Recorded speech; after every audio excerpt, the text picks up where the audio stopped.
প্রিয় শিক্ষার্থী আসসালামু আলাইকুম।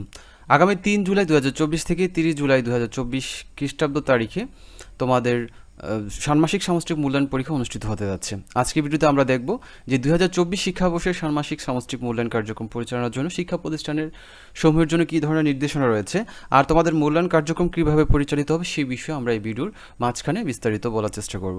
তো আমরা যদি একটু লক্ষ্য করি যে জাতীয় শিক্ষাক্রম ২০২২-এর আলোকে আগামী ৩/৭/২০২৪ থেকে ৩০/৭/২০২৪ খ্রিস্টাব্দ তারিখ পর্যন্ত ২০২৪ শিক্ষাবর্ষের জন্য ষষ্ঠ থেকে নবম ষান্মাসিক সামষ্টিক মূল্যায়ন অনুষ্ঠিত হতে যাচ্ছে।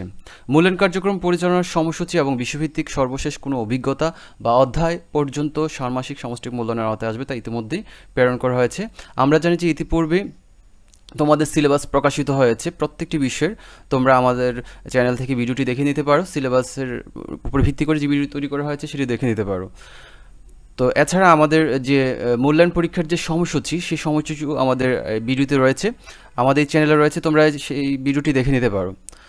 ২ নম্বর, ষান্মাসিক সামষ্টিক মূল্যায়ন কার্যক্রম শুরুর পূর্বেই অর্থাৎ আগামী ৩/৭/২০২৪ তারিখের মধ্যে সম্পাদিত সকল বিষয়ের শিখন অভিজ্ঞতার পারদর্শিতার নির্দেশকসমূহ নৈপুণ্য অ্যাপে ইনপুট দিতে হবে। মূল্যায়ন কার্যক্রম চলাকালীন অর্থাৎ ৩/৭/২০২৪ থেকে ৩০/৭/২০২৪ পর্যন্ত নির্দিষ্ট দিবসে মূল্যায়ন কার্যক্রম ব্যতীত ষষ্ঠ থেকে নবম শ্রেণীর কোনো শ্রেণী কার্যক্রম পরিচালনা করা যাবে না। অর্থাৎ এখানে যে নির্দেশনাটি রয়েছে, তোমাদের যে মূল্যায়ন পরীক্ষা অনুষ্ঠিত হবে ষান্মাসিক সামষ্টিক মূল্যায়ন পরীক্ষা, সেই পরীক্ষা চলাকালীন অর্থাৎ ৩/৭/২০২৪ থেকে ৩০/৭/২০২৪ তারিখ পর্যন্ত কোনো ধরনের শ্রেণী কার্যক্রম পরিচালিত হবে না। প্রেরিত সময়সূচি অনুসারে নির্ধারিত দিনে একটি বিষয়েরই মূল্যায়ন অনুষ্ঠিত হবে। অর্থাৎ যেই বিষয়ের মূল্যায়ন পরীক্ষা সেই বিষয়েই মূল্যায়ন পরীক্ষা অনুষ্ঠিত হবে। অর্থাৎ নির্ধারিত বিষয় মূল্যায়ন কার্যক্রম নির্ধারিত দিনই শেষ করতে হবে। পূর্বের ন্যায় কোনো শ্রেণীর একটি বিষয় মূল্যায়ন কার্যক্রম একাধিক দিনে সম্পন্ন করা যাবে না। বিষয়ভিত্তিক মূল্যায়ন কার্যক্রম নির্ধারিত দিনে সর্বোচ্চ ৫ ঘন্টার মধ্যে সম্পন্ন করতে হবে। অর্থাৎ তোমরা নিশ্চয়ই জানো যে তোমাদের যে মূল্যায়ন পরীক্ষাটি হবে, অর্থাৎ একদিনে একটি বিষয়ের উপর পরীক্ষা হবে এবং সর্বোচ্চ ৫ ঘন্টার মধ্যে তোমাদের পরীক্ষাটি সম্পন্ন করতে হবে। তবে মূল্যায়ন কার্যক্রমের উপর নির্ভর করে একটি মধ্যবর্তী বিরতি দেওয়া যেতে পারে। অর্থাৎ ৫ ঘন্টার যে পরীক্ষাটি সম্পন্ন হবে তোমাদের, সেই পরীক্ষার মাঝখানে হয়তো একটি বিরতি থাকতে পারে। মূল্যায়ন কার্যক্রমে হাতে কলমে কাজ এবং কার্যক্রম ভিত্তিক লিখিত অংশ উভয় ধরনের কার্যক্রম রয়েছে। অর্থাৎ হাতে কলম এবং কার্যক্রম ভিত্তিক এবং লিখিত, এই দুই ভাবেই তোমাদের যে মূল্যায়ন কার্যক্রম সেই কার্যক্রম পরিচালিত হবে। অর্থাৎ তোমাদের যে মূল্যায়ন, তোমাদের যে শিক্ষণকালীন যে দক্ষতা রয়েছে সেই দক্ষতা দেখাতে হবে এবং তোমাদের লিখিত অংশে পরীক্ষা দিতে হবে।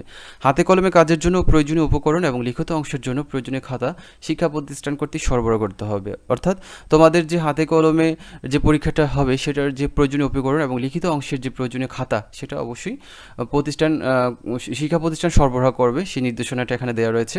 বিষয়ভিত্তিক মূল্যায়নের উপকরণে বৈচিত্র্য রয়েছে যা বিস্তারিত মূল্যায়ন নির্দেশনায় উল্লেখ করা থাকবে। মূল্যায়ন কার্যক্রম পরিচালনার জন্য শিক্ষা প্রতিষ্ঠান কর্তৃক উপকরণ সরবরাহের জন্য সাধারণ নির্দেশনাসমূহ। অর্থাৎ তোমাদের যে মূল্যায়ন কার্যক্রম পরিচালিত হবে হাতে কলমে যে কাজ, সেখানে যে উপকরণগুলো আমরা যদি একটু দেখি, যে হাতে কলমে কাজ যে প্রয়োজনীয় যে উপকরণগুলো রয়েছে, যেমন শিক্ষার্থী সংখ্যা বিবেচনায় পোস্টার তৈরির জন্য সাদা বা রঙিন কাগজ, সাইন পেন, আঠা, কাঁচি বা ঘাম ইত্যাদি এই প্রয়োজনীয় উপকরণগুলো প্রতিষ্ঠান কর্তৃক তোমাদের সরবরাহ করবে। এছাড়া তোমাদের যে দ্বিতীয় পার্ট রয়েছে অর্থাৎ লিখিত অংশ, সেখানে 16 পাতার খাতা, প্রয়োজনীয় অতিরিক্ত পাতা সরবরাহ করতে হবে। অর্থাৎ তোমাদের 16 পাতার একটি খাতা দেওয়া হবে লিখিত অংশ পরীক্ষায় অংশগ্রহণের জন্য। এবং সর্বশেষ মূল্যায়নপত্র, সরবরাহকৃত মূল্যায়নপত্র থেকে শিক্ষার্থীর নির্দেশনা ও মূল্যায়ন বা প্রশ্নপত্র অংশটি ফটোকপি করে সকল শিক্ষার্থীদের সরবরাহ করতে হবে। এই অংশটি প্রতিষ্ঠান কর্তৃক তোমাদের করবে। অর্থাৎ তোমাদের যে মূল্যায়ন বা প্রশ্নপত্র রয়েছে সেটা ফটোকপি করে তোমাদের হাতে পৌঁছে দেওয়া হবে।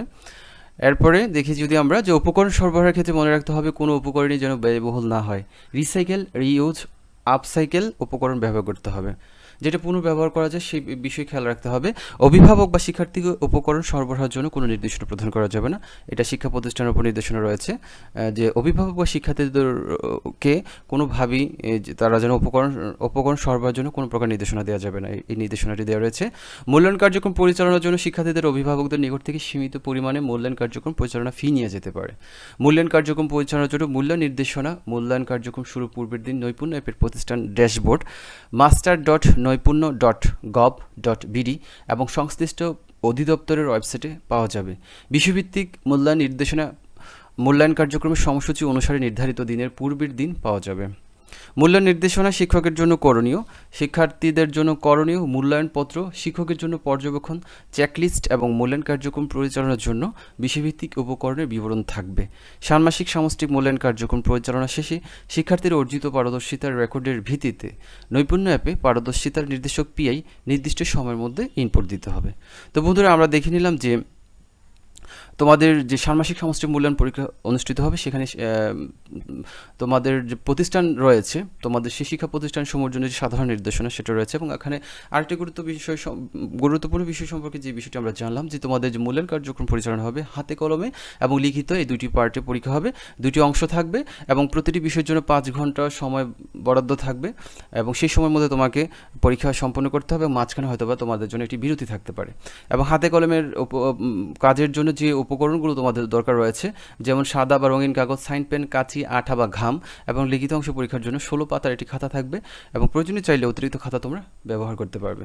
তো বন্ধুরা, এই ছিল আমাদের আজকের ভিডিওটি ভালো লাগলে অবশ্যই একটি লাইক, কমেন্ট করো এবং শেয়ার করো বন্ধুদের সাথে বেশি বেশি। দেখা হবে আমাদের পরবর্তী কোনো ভিডিওতে। সেই পর্যন্ত সবাই ভালো থাকো, সুস্থ থাকো, নিরাপদে থাকো। ধন্যবাদ সবাইকে।